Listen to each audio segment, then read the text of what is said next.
వెంకటేశాయ. ఏడుకొండలవాడ వెంకటరమణ గోవింద గోవింద. శ్రీనివాస శ్రీ వెంకటేశ గోవింద గోవింద. కలియుగ ప్రత్యక్ష దైవం శ్రీనివాస పరబ్రహ్మ అనుగ్రహ విశేషంతో శ్రీమద్భాగవతంలో 7వ స్కంధంలోని విశేషాలు యథాశక్తి మనం తెలుసుకుంటున్నాం. నారాయణం నమస్కృత్య నరం చైవ నరోత్తమం దేవీం సరస్వతీం వ్యాసం తతో జయముదీరయేత్. ధర్మరాజుకు నారద మహర్షి తత్వజ్ఞానాన్ని భగవద్జ్ఞానాన్ని ఉపదేశిస్తూ ఉన్నారు. హిరణ్యకశిపుని వృత్తాంతాన్ని తెలియజేస్తూ, హిరణ్యకశిపుడు బ్రహ్మవర ప్రసాది. అతడు కఠినమైనటువంటి తపస్సు చేశాడు. ఆ తపస్సుకు మెచ్చినటువంటి ఆ బ్రహ్మగారు హంసవాహనారూఢుడై దిగి వచ్చాడు. ఆ హిరణ్యకశిపుణ్ణి అనుగ్రహించాడు. అంతవరకు శరీరమంతా కూడా జీర్ణమైపోయి కేవలం ఎముకలు ప్రాణమే మాత్రం మిగిలి ఉన్నాడు ఆ హిరణ్యకశిపుడు.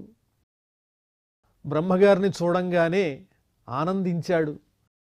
బ్రహ్మగారి కమండలంలో ఉన్నటువంటి పవిత్రమైన జలములు అతనిపై ప్రోక్షించినంత మాత్రముననే దివ్యమైన బంగారుమయమైన తేజస్సుతో కూడిన దేహాన్ని పొందాడు ఆ హిరణ్యకశిపుడు. ఓ సురారి కులేంద్ర నీ క్రియ ఉగ్రమైన తపంబు ముంచేసి చూపిన వారు లేరింకా.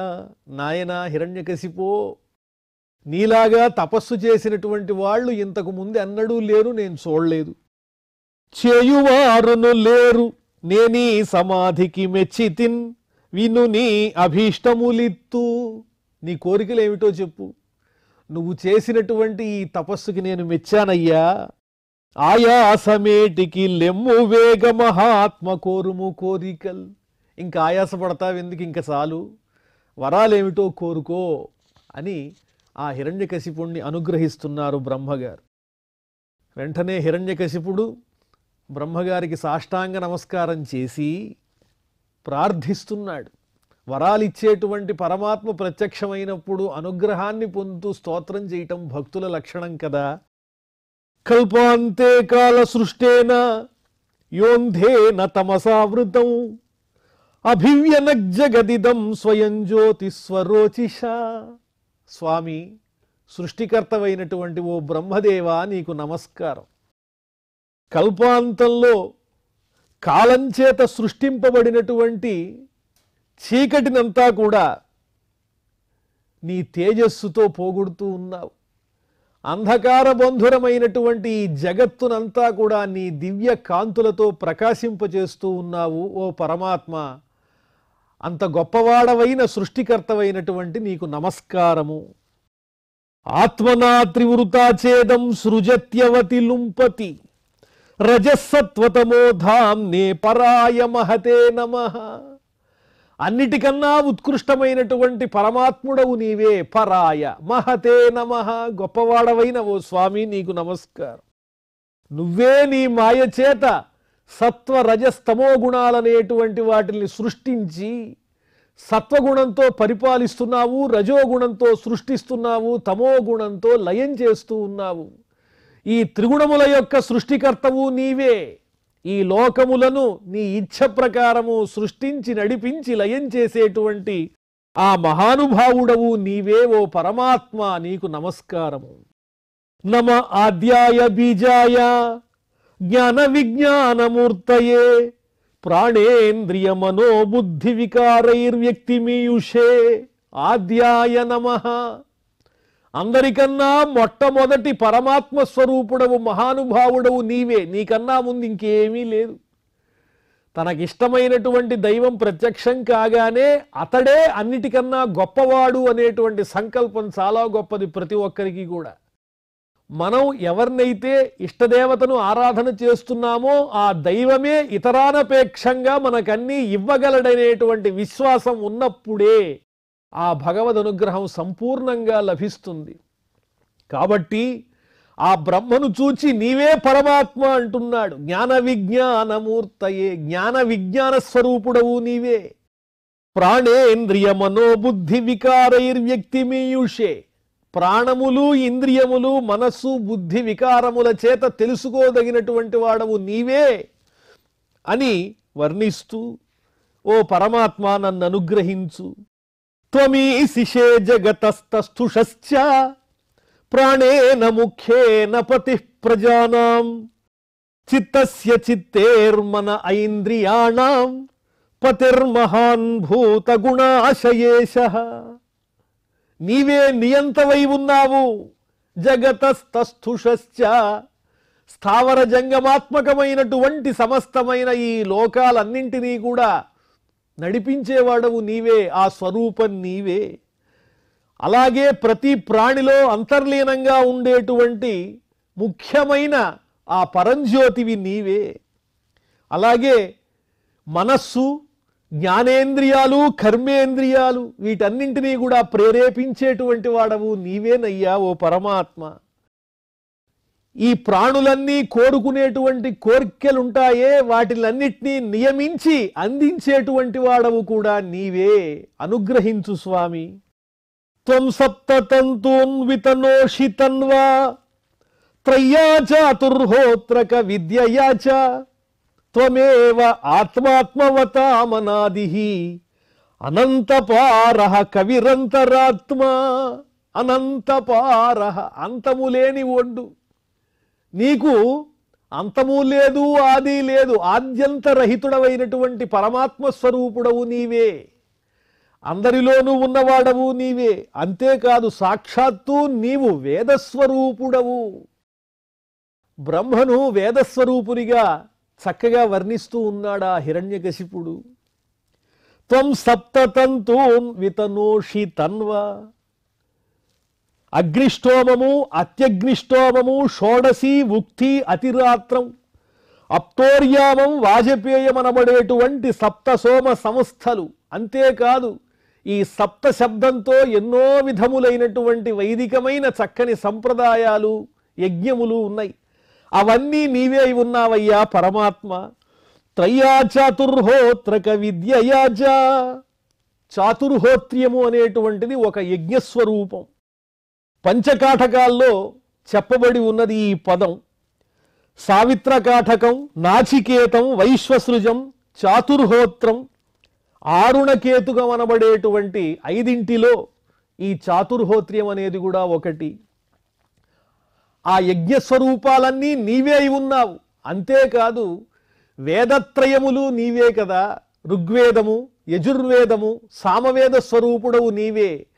ఆ వేదోక్తంగా యజ్ఞములను నడిపించేటువంటి వాడవు కూడా నీవే పరమాత్మ. ఒక యజ్ఞం పరిసమాప్తం అవ్వాలంటే ఆ యజ్ఞాన్ని నడిపించేటువంటి వాళ్ళు వేద విధులైనటువంటి బ్రాహ్మణోత్తములు కావాలి. వేదములన్నింటినీ చక్కగా అధ్యయనం చేసినటువంటి వారు. ఎవరైతే ఋగ్వేదాన్ని అధ్యయనం చేస్తారో వారు హోతగా ఉంటారు. సామవేదాన్ని అధ్యయనం చేసినటువంటి వారు ఉద్గాత అని పిలువబడతారు. అలాగే యజుర్వేదాన్ని అధ్యయనం చేసినటువంటి వారు అధ్వర్యో అని పిలువబడతారు. ఈ సమస్తమైన వేద సారములను తెలిసినటువంటి వాళ్ళు బ్రహ్మస్వరూపులై యజ్ఞరక్షకులై నిలుస్తారు. ఇవన్నీ ఇన్ని రకాలుగా కనిపిస్తున్నా అవన్నీ చేసేది నువ్వేగా.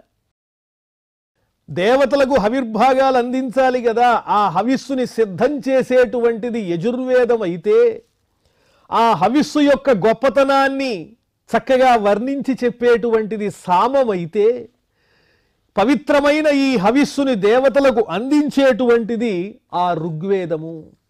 ఇన్ని రకాలుగా అనేక రూపాలలో ఉండేటువంటి ఓ పరమాత్మ, యజ్ఞస్వరూప, వేదస్వరూప, ఓ బ్రహ్మ నీకు నమస్కారము అని చెప్పి వేదస్వరూపునిగా విలక్షణమైనటువంటి చక్కని స్తోత్రములతో హిరణ్యకశిపుడు అనుగ్రహ కాంక్షి అయి ఆ బ్రహ్మను ప్రార్థిస్తున్నాడు. అంతేకాదు త్వమేవ కాలో నిమిషో జనానాం ఆయుర్లవాద్యావయవైః క్షిణోషి కూటస్థ ఆత్మా పరమేష్ట్యజో మహాన్ త్వం జీవలోకస్య చ జీవ ఆత్మా. ఈ సృష్టిలో ఉండేటువంటి జీవులన్నింటికీ కాలాన్ని నిర్ణయించి వాళ్ళ ఆయుర్దాయాన్ని నిశ్చయించేటువంటి వాడవు నీవేగా. ఆ కాలస్వరూపుడవు నీవే, దైవస్వరూపుడవు నీవే. అందరిలో పరంజ్యోతిగా ఉన్నటువంటి వాడవు నీవే, ఈ జీవలోకానికి అంతటికీ ఆధారభూతుడవు నీవే. ఓ బ్రహ్మదేవా, నీకు నమస్కారం. నీకంటే ఉత్కృష్టమైనటువంటి తేజస్వరూపం ఈ లోకంలో వేరొకటి లేదు, ఈ విశ్వంలోనే లేదు. సమస్తమైన విద్యలు కళలు అన్నీ నీవే ఉన్నావు. విద్యా కళాస్తే తనవశ్చ సర్వాః, సమస్తమైన విద్యలు నీవే. కాబట్టి సమస్త జగదాధారభూతుడవైనటువంటి ఓ బ్రహ్మదేవా, నీకు నమస్కారం. నిజంగా నా తపస్సుకి నీవు మెచ్చావా, ఆనందించావా? అయితే నేను కోరినటువంటి కోరిక తీర్చు. యది దాస్యస్యభిమతాన్ వరాన్ మే వరదోత్తమ, భూతేభ్యస్త్వద్విసృష్టేభ్యః మృత్యుర్మా భూతు మమ ప్రభో. అసలైనటువంటి కోరిక బయట పెట్టేశాడు, చావు లేకుండా వరమే కోరుతున్నాడు. ఓ స్వామి, నువ్వు నాకేదైనా వరం ఇవ్వదలుచుకుంటే నీ చేత సృష్టింపబడినటువంటి ఏ విధమైన ప్రాణి చేత, వస్తుజాతము చేత నాకు మరణం లేకుండా వరాన్ని అనుగ్రహించవలసింది. నాకసలు మరణమే ఉండకూడదన్నట్లుగా కోరుతూ ఉన్నాడు. కానీ అలా కోరితే మొదటికే మోసం రావచ్చు. అందువల్ల ఏ విధంగా ఉండాలో ఆ కోరికలో ఉండేటువంటి విధానాన్ని వివరించి విశ్లేషించి వర్ణిస్తున్నాడు. గాలిన్ కుంభిని అగ్నినంబువులన్ ఆకాశస్థలిన్ దిక్కులన్ రేలన్ ఘస్రములన్ తమ ప్రబల భూరిగ్రాహ రక్షో మృగవ్యాళాదిత్య నరాది జంతు కలహ వ్యాప్తిన్ సమస్తాస్త్ర శస్త్రాళిన్ మృత్యువులేని జీవనములోకాధీశ ఇప్పించవే. స్వామి, రాత్రిపూట గాని పగలు గాని పంచభూతముల చేత గాని, పృథివ్యప్తేజో వాయురాకాశములు వాటి చేత గాని, దిక్కుల యందు గాని, అలాగే సర్పము మొదలైన క్రూర జంతువుల చేత, క్రూర మృగముల చేత గాని, సమస్తమైన అస్త్ర శస్త్రముల చేత గాని నాకు మృత్యువు లేకుండా వరాన్ని ఇప్పించవలసింది అని కోరుతున్నాడు. నేను ఎవరితో యుద్ధం చేసినా, ఎదుటివారు ఎంత పరాక్రమవంతులైనా, ఎన్ని ఆయుధములు ప్రయోగించినా, మంత్రపూరితములైన అస్త్రములైనా, ఆయుధ రూపములైనటువంటి శస్త్రములైనా, వాటి వల్ల నాకే విధమైనటువంటి అపకారము కలగకూడదు. నేను శాశ్వతంగా నిలిచిపోవాలి అని అనేక ఉపాయాలతో తెలివిగా వరాన్ని కోరుతున్నాడు. నాంతర్బహిర్దివానక్తం అన్యస్మాదపి చాయుధైః న భూమౌ నాంబరే మృత్యుః న నరైః న మృగైరపి. బయట గాని, లోపల గాని, పగలు గాని, రాత్రి గాని, ఆయుధముల చేత గాని, నరుల చేత గాని, మృగముల చేత గాని మరణం లేకుండా నాకు వరాన్ని ప్రసాదించవయ్యా. యసుభిర్వా అసుమద్భిర్వా సురాసుర మహోరగైః అప్రతిద్వంద్వతాం యుద్ధే ఐకపత్యం చ దేహినాం. ప్రాణమున్నటువంటి జీవుల చేత గాని, ప్రాణం లేని వాటి చేతనైనా గాని, యసుభిర్వా అసుమద్భిర్వా సురాసుర మహోరగైః, దేవతల చేత గాని, రాక్షసుల చేత గాని, సర్పముల చేత గాని, ఎవరి చేత యుద్ధంలో నేను ఓడిపోకూడదు, మరణాన్ని పొందకూడదు. అందరి మీద, దేహమున్న ప్రతి ప్రాణి మీద, వస్తు జాతము మీద నేనే ఏకఛత్రాధిపత్యంగా పరిపాలన చేసేటువంటి శక్తియుక్తులను నాకు అందించు.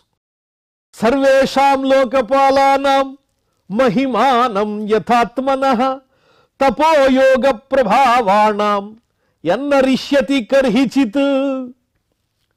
లోకపాలకులంతా వాళ్ళ విధానాలతో ఈ విశ్వాన్ని పరిపాలిస్తున్నారంటే, దిక్పాలకులైనా ఎవరైనా, దానికి కారణం ఎవరు? వాళ్ళ కాదు. ఓ బ్రహ్మదేవా, నీవు వాళ్ళకిచ్చిన శక్తి, నీవు వాళ్ళల్లో అంతర్యామిగా ఉన్నావు, వాళ్ళ చేత ఈ పనులన్నీ చేయిస్తూ ఉన్నావు తప్ప వాళ్ళకంటూ శక్తియుక్తులే ఉన్నాయి. అందువల్లనే వాళ్ళు అనేక రకాలుగా విజయాలు సాధిస్తూ నీ ప్రభావం చేతనే మా బోటి వాళ్ళని హింసిస్తున్నారు, బాధ పెడుతున్నారు. ఇది గతంలో మాట. ఇక మీద ఏం జరగాలనంటే, ఆ దేవతలలో ఏ విధంగానైతే నీవు నిలిచి ఉండి వాళ్లకు విజయాన్ని అందిస్తున్నావో అదే విధంగా సర్వకాల సర్వావస్థల యందు నా యందు ఉండి నాకు అనేక సిద్ధులను అనుగ్రహించు. యోగులు, మహాయోగులు పొందేటువంటి అణిమాద్యష్ట సిద్ధులు, అణిమ, మహిమ, గరిమ, లఘిమ, ప్రాప్తి, ప్రాకామ్యం, ఈశత్వం, వశిత్వం, ఇటువంటి సమస్తమైన సిద్ధులన్నింటినీ కూడా నాకు అనుగ్రహించి నువ్వు ఎల్లప్పుడూ నన్ను రక్షిస్తూ ఉండాలి, నీ ప్రభావం నా మీద ఉండాలి, నీవు అండగా ఉంటే నేను ఏదైనా సాధించగలను. ఇంతకాలం దేవతలు నీ వల్లనే వెలిగారు, ఇకపై ఆ వెలుగు నాది కావాలి అని అనేక రకాలుగా ప్రార్థించాడు. ప్రార్థించిన తరువాత ఏవం వృత శతధృతి హిరణ్యకశిపో రథ ప్రాదాత్తపసా ప్రీతో వరాంస్తస్య సుదుర్లభాన్. ఇక్కడి నుంచి ఈ సప్తమ స్కంధంలో 4వ అధ్యాయంలోకి మనం ప్రవేశిస్తూ ఉన్నాము. ఈ విధంగా కోరాడు హిరణ్యకశిపుడు బ్రహ్మగారిని. ఆ మాటలు వినంగానే బ్రహ్మగారు ఆశ్చర్యపోయాడు. అంతటి సృష్టికర్త కూడా ప్రాదాత్తపసా ప్రీతో, అయినప్పటికీ కష్టపడి దేహాన్ని లెక్క చేయకుండా ఎన్నో సంవత్సరాల పాటు దీక్షతో తపస్సు చేశాడు కాబట్టి ఆ బ్రహ్మగారు కూడా ఆ హిరణ్యకశిపుని భక్తి శ్రద్ధలకు లోనైపోయాడు, ఆకర్షితుడైపోయాడు. నాయనా, నీ భక్తికి మెచ్చాను, నువ్వు కోరిన కోర్కెలన్నీ నీకు ఇచ్చేస్తున్నాను. బ్రహ్మోవాచ, కానీ నువ్వు కోరిన కోర్కెలు అంత సులభమైనవి కాదు. అన్నా కశ్యప పుత్ర, ఓ కశ్యప ప్రజాపతి కుమారా, నాయన దుర్లభములి అర్ధంబులెవ్వారికి మున్నెవ్వారలు కోరరీ వరములన్ మోదించి తిన్నీయడన్ నన్నున్ కోరిన వెల్లనిచ్చితి ప్రవీణత్వంబుతో బుద్ధి సంపన్నత్వంబున నుండు మీ సుమతివై భద్రైకశీలుండవై. నాయన, ఇంతవరకు నన్ను ఈ విధమైన వరాలు ఎవరూ కోరలేదు, నువ్వే కోరుతున్నావు. కానీ నీ భక్తికి మెచ్చి దుర్లభమైన వీటిల్ని నువ్వే భరించగలవో లేదో తెలియటం లేదు. అంత గొప్ప వరాలు నువ్వు కోరినవన్నీ కూడా. ఆ కోర్కెల్ని భరించటానికి తగినటువంటి సామర్థ్యం కూడా ఉండాలిగా. ఎందువల్లంటే అనుకోని ఐశ్వర్యము ఎప్పుడైతే కలుగుతుందో, అనుకోని అధికారం ఎప్పుడైతే మనకు కలుగుతుందో, ఆ క్షణంలోనే ఏం చెయ్యాలో తెలియక ఏదేదో జరిగిపోతూ ఉంటుంది. కాబట్టి అలాంటప్పుడే కాస్త అప్రమత్తంగా ఉండాలి. ఇప్పుడు నువ్వు కోరిన కోర్కెలు ఎలాంటివి అంటే ఈ జగత్తునంతా పరిపాలించేటువంటి శక్తి నీకు కావాలని కోరుతున్నావు. మరి అంత సామర్థ్యాన్ని సహనాన్ని కూడా నీవు అలవరుచుకోవాలి కదా. క్షమాశక్తం, అపరిమితమైన శక్తి ఉన్నప్పుడే క్షమాగుణం కలిగి ఉండాలి, యుక్తాయుక్త విచక్షణ కలిగి ఉండాలి. అలాంటి విచక్షణ లేనప్పుడు అధికారం గనక ఉన్నట్లయితే అది దుర్వినియోగం అయ్యే ప్రమాదం ఉంది. కాబట్టి వినయంతో మెలుగు. ఇంతవరకు ఎవరూ కోరకపోయినా నీ తపస్సుకు మెచ్చి ఇస్తున్నానయ్యా. కాబట్టి బుద్ధిమంతుడవై ప్రవీణత్వంబుతో, చక్కని విచక్షణతో కూడిన బుద్ధితో ఆలోచించి చక్కగా నీకు ఇచ్చిన వరాలను సద్వినియోగం చేసుకో. నీకు మంగళమగుగాక. తాతే మే దుర్లభా పుంసాం యాన్ వృణీషే వరాన్ మమ తథాపి వితరామ్యంగ వరాన్ యదపి దుర్లభాన్. కాబట్టి నీకు ఇస్తున్నానయ్యా, జాగ్రత్తగా వినియోగించుకో. ఈ వరాలను దుర్వినియోగం చెయ్యొద్దు, సామాన్యుల మీద ప్రయోగించద్దని చెప్పాడు. తతో జగామ భగవాన్ అమోఘానుగ్రహో విభు పూజితో సురవర్యేణ స్తూయమానః ప్రజేశ్వరై. వరాలిచ్చినటువంటి బ్రహ్మగారికి చక్కగా పూజ చేశాడు హిరణ్యకశిపుడు. ఓ బ్రహ్మదేవా, నీకు ధన్యవాదాలన్నాడు. అమోఘమైన వరాలు లభించాయి హిరణ్యకశిపునకు. అతన్ని అనుగ్రహించిన తరువాత బ్రహ్మగారు ప్రజాపతులతో, భృగువు మొదలైనటువంటి మరీచ్యాది మహర్షులతో కలిసి సత్యలోకానికి వెడలి వెళ్ళిపోయారు.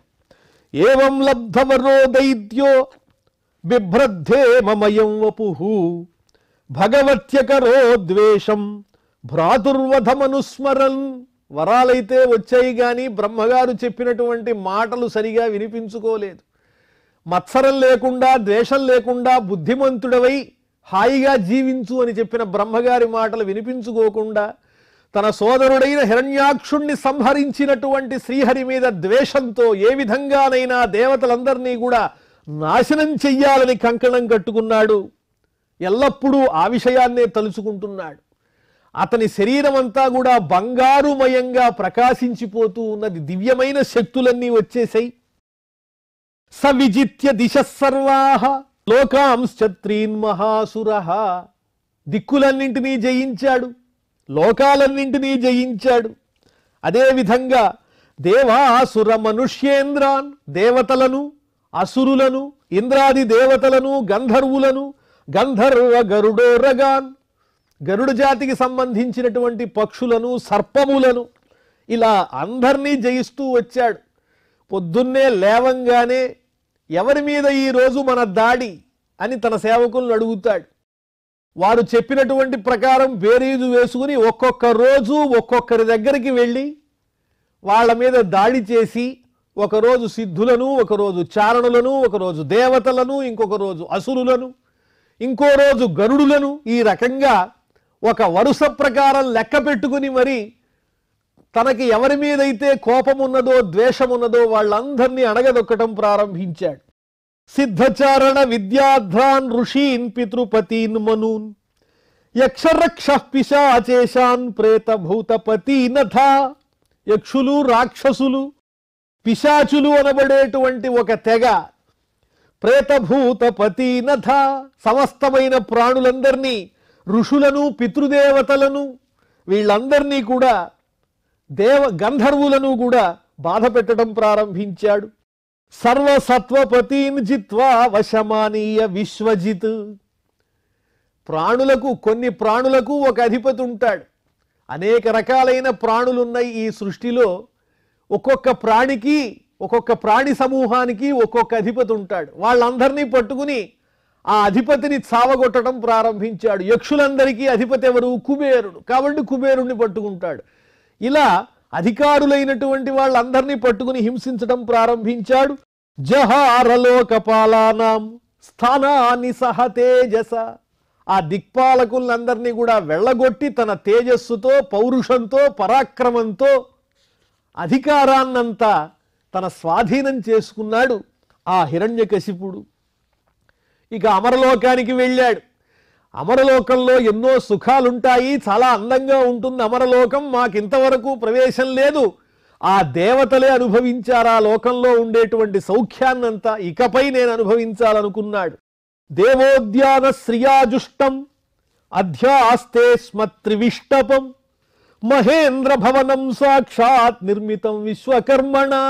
ఆ మహేంద్రుని యొక్క దివ్యమైన పట్టణం అమరావతి సౌధానికి చేరుకున్నాడు. విశ్వకర్మణ నిర్మితం. విశ్వకర్మ అనే పేరు కలిగినటువంటి ప్రజాపతి సృష్టించి ఇచ్చాడది.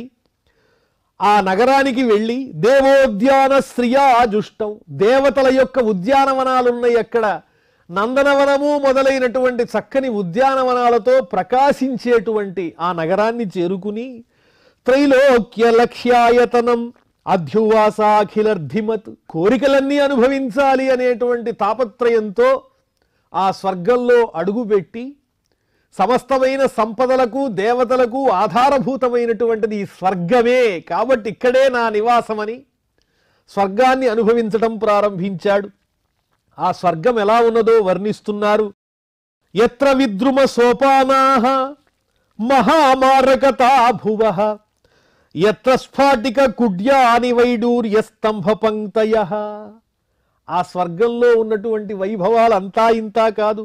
విద్రుమ సోపానాః, పగడాలు అమర్చినటువంటి చక్కని మెట్లున్నాయి. మహామారకతా భువః, మరకతములన్నీ అలదినటువంటి భూములున్నాయి, రత్నమయమైనటువంటి భూములున్నాయి. స్ఫాటిక గుడ్యాని, స్ఫటికములన్నీ కూడా తాపడం చేయబడినటువంటి చక్కని గోడలున్నాయి. వైడూర్య స్తంభ పంక్తయః, వైడూర్యములు పొదిగినటువంటి అలదినటువంటి స్తంభాలున్నాయి. ఎక్కడ చూచినా కూడా కనక రత్న మణిమయమైనటువంటి అందమైన ఆ స్వర్గలోకానికి చేరుకున్నాడు. యత్ర చిత్ర వితానాని పద్మరాగాసనాని చ పయఃఫేన నిభాశయ్యాః ముక్తాదామ పరిచ్ఛదాః. ఇంకా ఎంత అద్భుతంగా ఉంది ఆ స్వర్గలోకం. చిత్ర వితానాని, చిత్ర విచిత్రములైనటువంటి తెరలు కట్టి ఉన్నది, చాలా అందంగా ఉన్నది. పద్మరాగాసనాని చ, పద్మరాగములనేటువంటి రత్నములు పొదిగినటువంటి ఆసనాలున్నాయి అక్కడ. పయఃఫేన నిభాశయ్యాః, పాలల్లో వచ్చేటువంటి నురుగు ఎంత తెల్లగా ఉంటుందో అంత తెల్లనైన హంసతూలికా తల్పాలున్నాయి. వాటి మీద ముక్తాదామ పరిచ్ఛదాః, ముత్యాలతో చక్కగా కూర్చినటువంటి దుప్పట్లున్నాయి, కంబళములున్నాయి. అంత అందమైనటువంటి స్వర్గానికి వెళ్ళి కావలసింది హాయిగా సేవిస్తూ సుఖిస్తూ నిద్రిస్తూ ఆనందిస్తూ కాలాన్ని గడుపుతున్నాడు. విషయ సుఖ వాంఛలన్నింటినీ తీర్చుకుంటున్నాడు. ఇంద్రియాలు ఏవేవైతే కోరుకుంటూ ఉంటాయో అవన్నీ అందిస్తూ ఉన్నాడు. కూజద్భిర్నూపురైః దేవ్యః శబ్దయంత్య ఇతస్తతః రత్రస్థలీషు పశ్యంతి సుదతీః సుందరం ముఖం. ఆ స్వర్గంలో ఎన్నో చిత్రాలున్నాయి. అక్కడ అప్సరసలున్నారు. వాళ్ళు నూపురములు ధరించారు, కాలి అందెలు. ఆ గజ్జెలు గల్లు గల్లుమంటూ ఉంటే వయ్యారంగా వాళ్ళు నడిచి వెడుతూ ఉన్నారు. అలాంటి అందమైన అప్సరసల యొక్క కాళ్ళ యొక్క అందెల సవ్వడి చేత సంగీతాన్ని మరిపించేటువంటి అందమైన శబ్దం వినవస్తూ ఉన్నది. అటువంటి ఆ స్త్రీలు ఏం చేస్తున్నారు అంటే, ఆ స్వర్గంలో ఉన్నటువంటి మణిమయమైన గోడలకు, అవి అద్దాల్లాగానే ఉన్నాయి గోడలన్నీ. ఎందువల్ల? రత్నాలు పొదిగి ఉన్నాయి వాటికి. అందువల్ల వజ్రాలు పొదిగినటువంటి ఆ గోడలకు తమ ముఖాన్ని చూపించి అందాన్ని చూసుకుంటున్నారు. ప్రత్యేకంగా దర్పణాలు అవసరం లేదు. ఈ రత్నములు వజ్రాలే స్త్రీల యొక్క సౌందర్యాన్ని వీక్షించటానికి అవసరమైనటువంటి చక్కని సాధన సంపత్తిగా మారిపోయాయి. అంత అందంగా ఉంది ఆ స్వర్గలోకం. తస్మిన్ మహేంద్ర భవనే మహాబలో మహామనా నిర్జిత లోకః ఏకరాట్ రేమేభివంద్యాంఘ్రియుగస్సురాదిభిః ప్రతాపితైరూర్జిత చండశాసనః. ఇక అతని శాసనాలు ఎలా ఉన్నాయి అంటే దారుణంగా ఉన్నాయి, కఠినాతి కఠినంగా ఉన్నాయి. దేవతలంతా వచ్చి బారులు తీరి ఆయన పాదాలకు నమస్కరిస్తున్నారు. వారి శిరస్సుల యందు ఉన్నటువంటి కిరీటముల యందు పొదిగినటువంటి మణులతో ఆ హిరణ్యకశిపుని పాదములు ప్రకాశించే విధంగా నీరాజనాలు పడుతున్నట్లుగా ఉన్నది. అంత అందంగా ఆ దేవతల చేత నమస్కరింపబడుతూ సేవింపబడుతూ ఉన్నాడు. ఆ స్వర్గలోకాన్ని జయించి చేజిక్కిచ్చుకున్నాడు మహాబలుడైనటువంటి ఆ హిరణ్యకశిపుడు.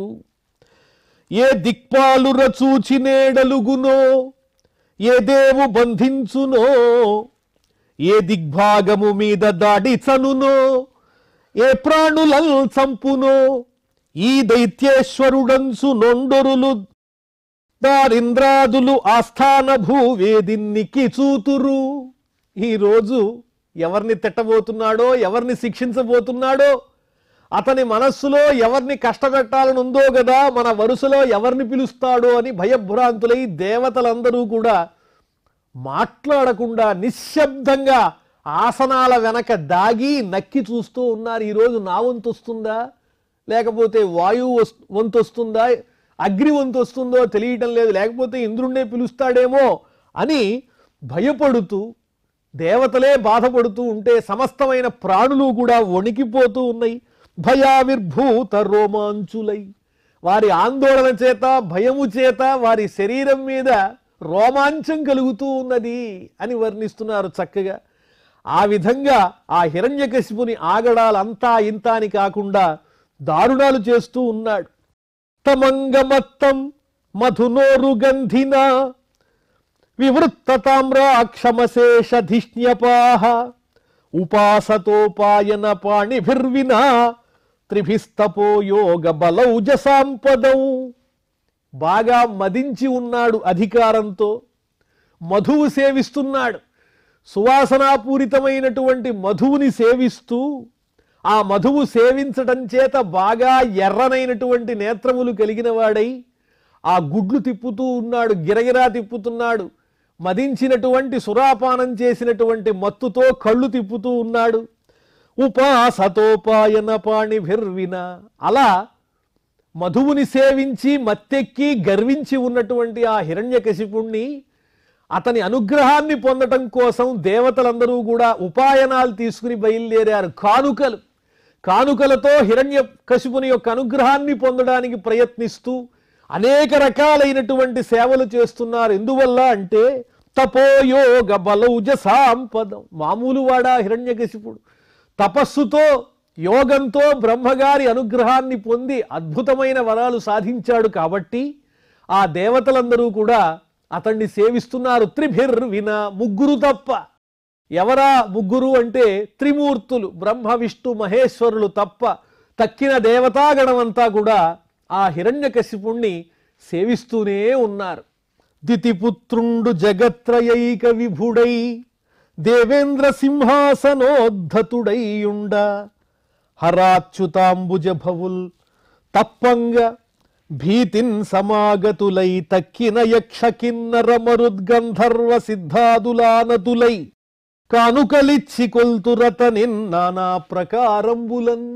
ఇలా త్రిమూర్తులైనటువంటి బ్రహ్మ విష్ణు మహేశ్వరులు తప్ప మిగిలినటువంటి దేవతలు, గంధర్వులు, చారుణులు, దేవతాభేదములలో ఎంతమంది అయితే ఉన్నారో ఆ దేవతలందరూ వచ్చి ఆ హిరణ్యకశిపుని అనుగ్రహం కోసం ఎదురు చూస్తూ ఉన్నారు. ఎందువల్లంటే అతడు ఏం చెప్తే అదే కదా జరిగేది. ఇంకా ఈ జగత్తునంతా కూడా తన వశంలో పెట్టుకున్నాడు.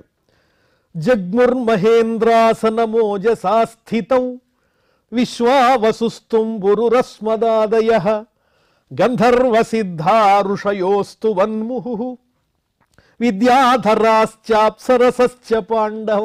ఓ ధర్మరాజా, ఏం చెప్పమంటావు? నారద మహర్షి చెబుతున్నారు.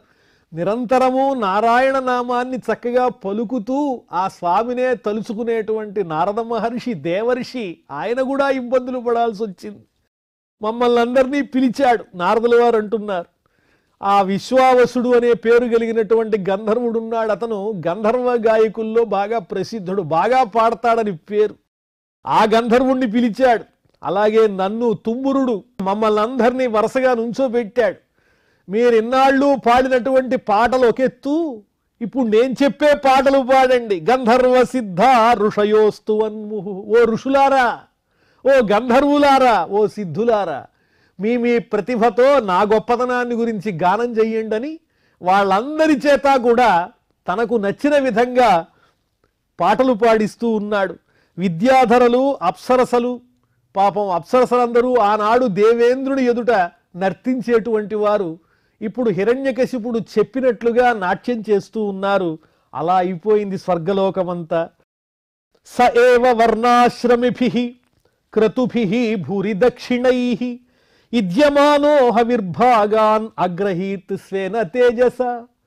వర్ణాశ్రమ ధర్మాల్ని పాటించి ధర్మబద్ధంగా యజ్ఞయాగాలు చేసేటువంటి వాళ్ళ దగ్గరకు వెళ్ళి బలవంతంగా హవిర్భాగాలు దేవతలకి చేరకుండా ఆ యజ్ఞ సంబంధమైన భూరి దక్షిణలు, యజ్ఞభాగములు అవన్నీ నాకే కావాలి అని చెప్పి బలాత్కారంగా వాళ్ళ దగ్గర నుంచి స్వీకరించి దేవతలకు చెందవలసిన హవిర్భాగాలన్నీ తానే స్వాహా చేసేస్తూ ఉన్నాడు ఆ హిరణ్యకశిపుడు.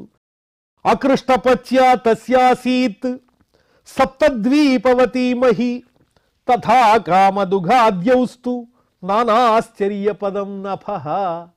ఇంకా భూదేవి పరిస్థితి చెప్పనలవి కాదు. అకృష్టపత్య తస్యాసీత్, అతని పాలనలో భూమి ఎంతో విరివిగా సంపదలు అందిస్తూ ఉన్నది. ఇవ్వకపోతే భూమిని కూడా దండిస్తాడనేటువంటి భయం. క్షేత్రమును దున్నకపోయినా పంటలు పండిపోతూ ఉన్నాయి. అలాగే గోవులు కూడా ఎంతో సమృద్ధిగా పాలన ఇస్తూ ఉన్నాయి. ఆకాశమంతా అనేక వర్ణములతో ప్రకాశంగా విరాజిల్లుతూ ఉన్నది. ప్రకృతిలో ఇన్ని రకములైనటువంటి మార్పులన్నీ చోటు చేసుకున్నాయి. భూదేవి కూడా అతనికి భయపడింది. రత్నాకరాశ్చ రత్నౌఘాః తత్పత్న్యశ్చోహురూర్మిభిః క్షారసీధు ఘృత క్షౌద్రదధి క్షీరామృతోదకాః. ఇంకా సముద్రాలు, సముద్రములలో ఉన్నటువంటి సంపదలన్నింటినీ తమకు తాముగానే ఆ హిరణ్యకశిపునికి సమర్పించుకుంటున్నాయి సముద్రాలు. ఏ విధంగా అంటే తత్పత్న్యః, సముద్రానికి పత్ని ఎవరు అంటే నదులు. ఆ నదుల యొక్క ప్రవాహముల రూపంలో, తరంగముల రూపంలో సముద్రాలు తమలో ఉన్నటువంటి రత్నములను మొదలైన సంపదలన్నింటినీ కూడా ఆ హిరణ్యకశిపునికి సమర్పించుకుంటూ ఉన్నాయి సముద్రాలు. సముద్రములలో ఎన్ని రకాలున్నాయో వర్ణించి చెబుతున్నారు. క్షారసీధు ఘృత క్షౌద్ర దధి క్షీరామృతోదకాః. ఆ సముద్రాల్లో ఉన్నటువంటి భేదాలు, ఉప్పు సముద్రము, సురా సముద్రము, అలాగే ఘృతంతో నేతి సముద్రము, ఇక్షురసం చెరుకుగడల యొక్క సారం, ఆ ఇక్షుగడల యొక్క సముద్రము, పెరుగు, పాల సముద్రము, తీయని సముద్రము, మంచినీటి సముద్రము, ఇలా అనేక రకాలైన సముద్రాలు ఉన్నాయి ఈ విశ్వంలో. ఆ సముద్రములన్నీ కూడా తమలో ఉన్నటువంటి సారాన్ని, సంపదని అంతా కూడా నదుల ద్వారా ఆ హిరణ్యకశిపునికి సమర్పించుకుని తరించిపోతూ ఉన్నాయి. ఆ హిరణ్యకశిపుని సేవ చేసుకుంటే చాలు, ఇంకేం కావాలి అనే పరిస్థితికి ఈ జగత్తంతా వచ్చేసింది. శైలాద్రోణీభిరాక్రీడం సర్వర్తుషు గుణాంద్రుమాహ దధార లోకపాలానాం ఏక ఏవ పృథగ్గుణాన్. ఇక పర్వతాలలో క్రీడాగృహాలు నిర్మింపజేశాడు హిరణ్యకశిపుడు. అంతఃపుర కాంతలతో విహరించినప్పుడు ఆనందానికి సౌకర్యంగా ఉంటుందని పర్వతములలో క్రీడాగృహాలు నిర్మించి అక్కడ ఎన్నో సదుపాయాలు, భక్ష్యాలు, పానీయాలు అన్నీ పెట్టుకుని వీళ్ళందరితో అక్కడికి వెళ్ళి సురాపానం చేస్తూ ఆనందించటం కోసం, ఆటలాడుకోవటం కోసం క్రీడాగృహాలు నిర్మించాడు. అంతేకాదు ఏ ఏ ఋతువులో ఏ విధమైనటువంటి పుష్పములు పుష్పించాలో, అలాగే పళ్ళన్నీ ఆ చెట్లకు రావాలో అవన్నీ నిర్ణయిస్తూ ఉన్నాడు. అన్ని ఋతువుల్లోనూ అన్ని రకాలైనటువంటి పుష్పాలు, ఫలములు ఉండే విధంగా వృక్షములను నియంత్రణ చేసి వాటి ద్వారా అన్ని ఋతువుల్లోనూ అన్ని రకాలైన సంపదల్ని అనుభవిస్తూ ఉన్నాడు.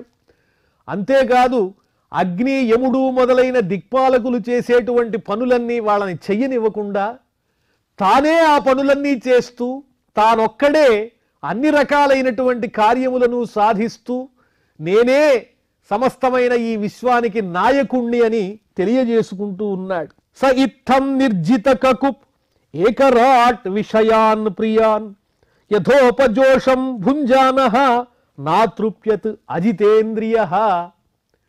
ఇన్ని అధికారాలు వచ్చినా, సంపదలు వచ్చినా అజితేంద్రియ, ఇంద్రియములను జయించలేకపోతూ ఉన్నాడు. అగ్నిలో గనక నేతిని మనం వేసినట్లయితే అగ్ని ఎంత నేతినైనా తాగుతుంది కానీ చాలంటుందా? అలాగే ఇతడు కూడా ఎన్ని విధాల వరాలు పొంది ఎన్ని సౌఖ్యాలు అనుభవిస్తున్నప్పటికీ కూడా ఇక చాలు అని అనిపించటం లేదు అతనికి. సాధ్యమైనంత, కావలసినంత తానే అన్నీ అనుభవించేయాలనేటువంటి తపన ప్రారంభమైపోయింది. ఈ రకంగా దిక్కులన్నింటినీ జయించి తానొక్కడే విషయ సంబంధములైనటువంటి సుఖములన్నింటినీ అనుభవిస్తూ ఉన్నాడు, ఆనందిస్తూ ఉన్నాడు, ఇంద్రియలోలుడైపోయాడు. ఏవమైశ్వర్యమత్తస్య దృప్తస్యోచ్ఛాస్త్రవర్తినః కాలో మహాన్ వ్యతీయాయ బ్రహ్మశాపముపేయుషః. ఆనాడు సనక సనందన సనత్కుమార సనత్సుజాతులు శపించారు కదా ద్వారపాలకులను. అందులో ఒకడే ఈ హిరణ్యకశిపు.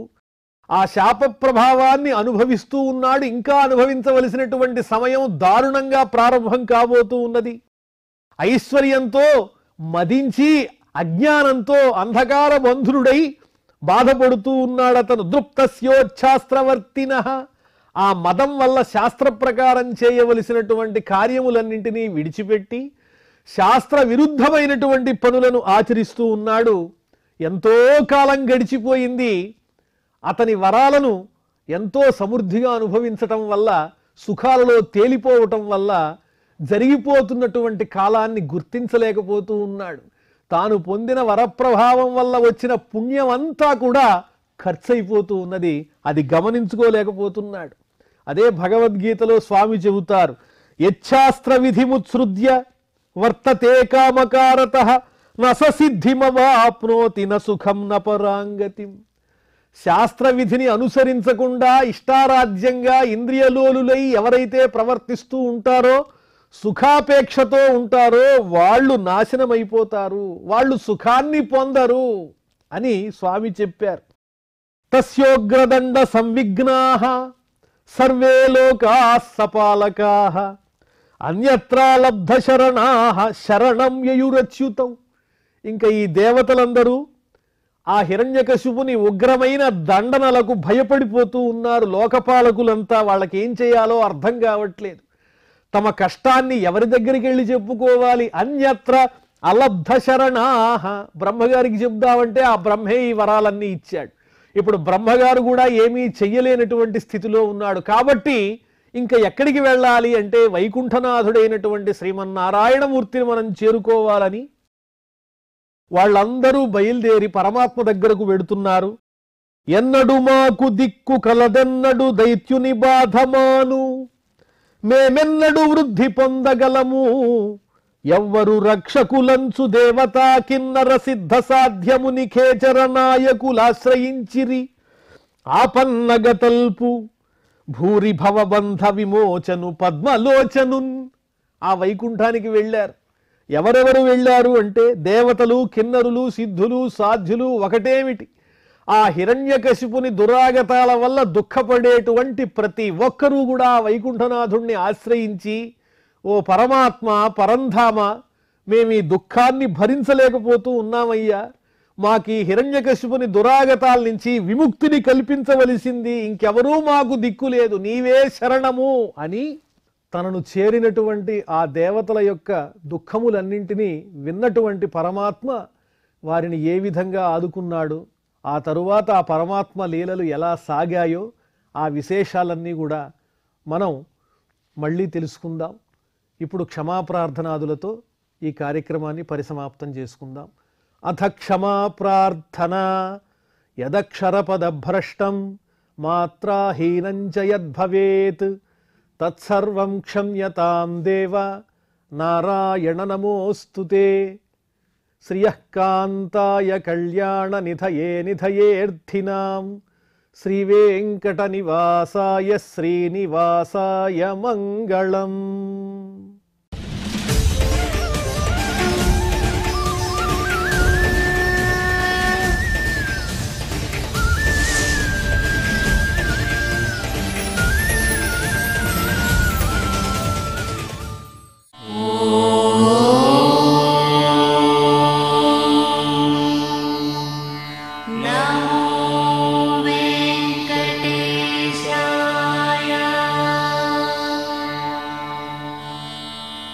ఓ